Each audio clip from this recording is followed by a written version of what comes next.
De hecho, la apologética moderna de ahora, que estoy en desacuerdo en algunos aspectos, pues es respuesta al movimiento intelectual que ha habido mucho del nuevo ateísmo. O sea, son contextos culturales. Latinoamérica necesita desarrollar su propia teología. No tenemos los mismos problemas que los americanos, hermanos.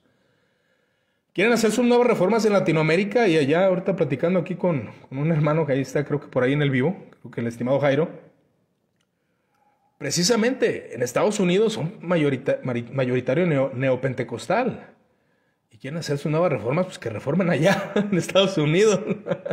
Pero bueno, es muy difícil. Yo creo que ya debemos de entender la libertad que debe de haber en algunos aspectos del culto cristiano. Dice Sabdiel, principalmente neopentecostales, no denominaciones y los llamados bautistas contemporáneos, aunque son contadas, pero sí las hay. Principalmente neopentecostales. Igual creo que ahí se refiere a algún contexto a lo que dije, pero no recuerdo bien qué comenté.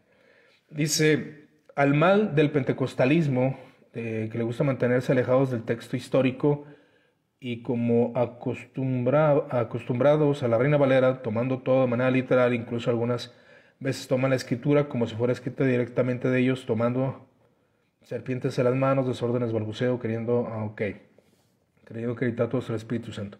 Sí, yo creo, o sea, no puedes realizar una nueva reforma, esto es muy interesante, no puedes realizar una nueva reforma o no puedes realizar una actividad eclesiástica que impacte, que sí se ha hecho, pero alejado del cristianismo histórico, si no conoces las antiguas reformas. Claro, se debe de conocer las antiguas reformas para analizarlas y aplicar una nueva reforma. Eso es ley. O sea, no se puede aplicar desde la ignorancia, porque llegan extremos de esta clase, ¿no? Que convienen tanto.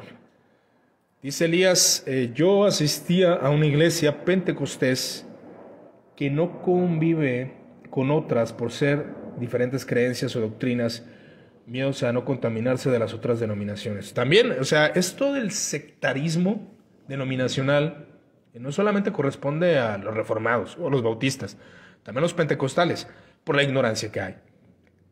Precisamente por la intriga de ese olor a novedad, porque pues en México, o al menos en Guadalajara, por ejemplo, hay 3 iglesias bautistas particulares. A no ser que conozca alguna otra, que no conozca otra por ahí. Hay 2 luteranas. Hay pentecostales muchas. Pero aún la ignorancia, y obviamente no se puede aplicar, vuelvo a insistir, cambios teológicos sin conocer el desarrollo teológico del pasado. No se puede. Es como si alguien quisiera batallar o aún en la política hacer nuevas reformas si no conoce las antiguas reformas políticas. Es lo mismo, o sea, no se puede.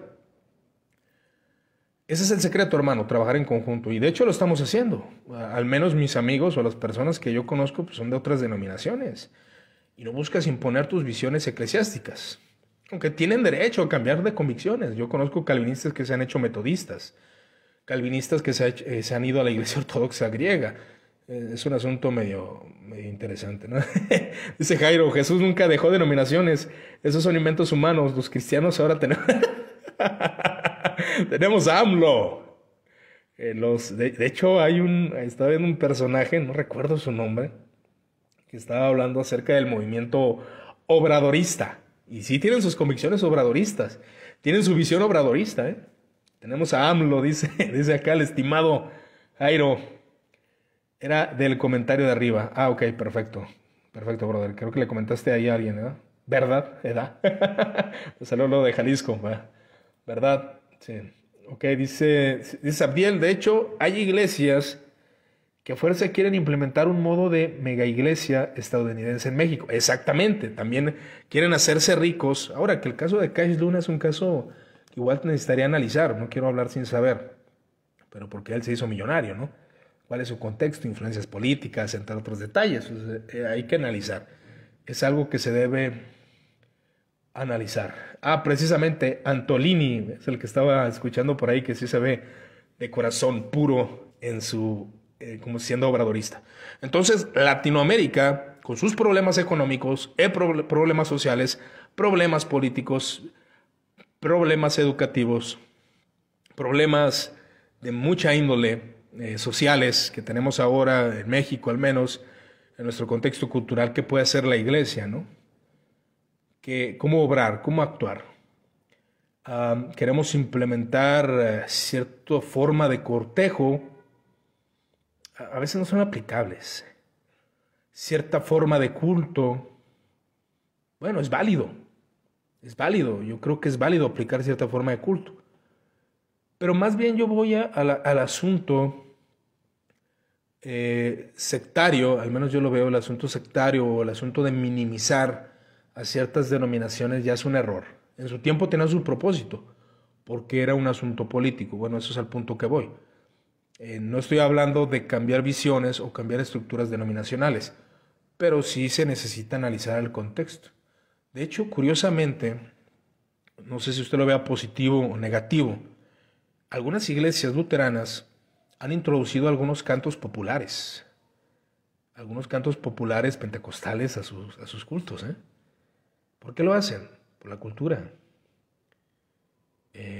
Hasta de famoso Jesús Serán Romero, etcétera, etcétera. Bueno, es que la cultura a veces lo exige. ¿Es malo? Bueno, ahí muchos deben de ver qué tan conservadores son o no. Pero yo creo que realmente es, por ejemplo, no puedes aplicar el pensamiento de la escolástica medieval a nuestros tiempos. ¿Por qué? Porque son contextos culturales diferentes. Es, por ejemplo, que usted se leyera el Concilio de Toledo. En el Concilio de Toledo decía que si la mujer pecaba, el hombre debería de amarrarla y no darle de comer, algo así. O darle de comer a ciertas horas. O sea, era un contexto cultural bien diferente, muy diferente. Por ejemplo, estaba leyendo un libro de Raymond E. Brown hablando de la iglesia que dejaron los apóstoles, él es católico. Y él dice algo, es falaz creer que Jesús tenía una iglesia institucional, no la tenía, él estaba formando una, apenas comenzando. Los apóstoles no eran sacerdotes, él dijo, no lo eran, pero el sacerdocio se deja conforme va desarrollando la institución y conforme las decisiones de los concilios. ¿Por qué se decide por el celibato? Porque sí estaba habiendo abuso, había gente que estaba abusando y heredaba las iglesias y se hacía una corrupción total. Por eso se determina en el contexto cultural el celibato. Esa es una doctrina antibíblica.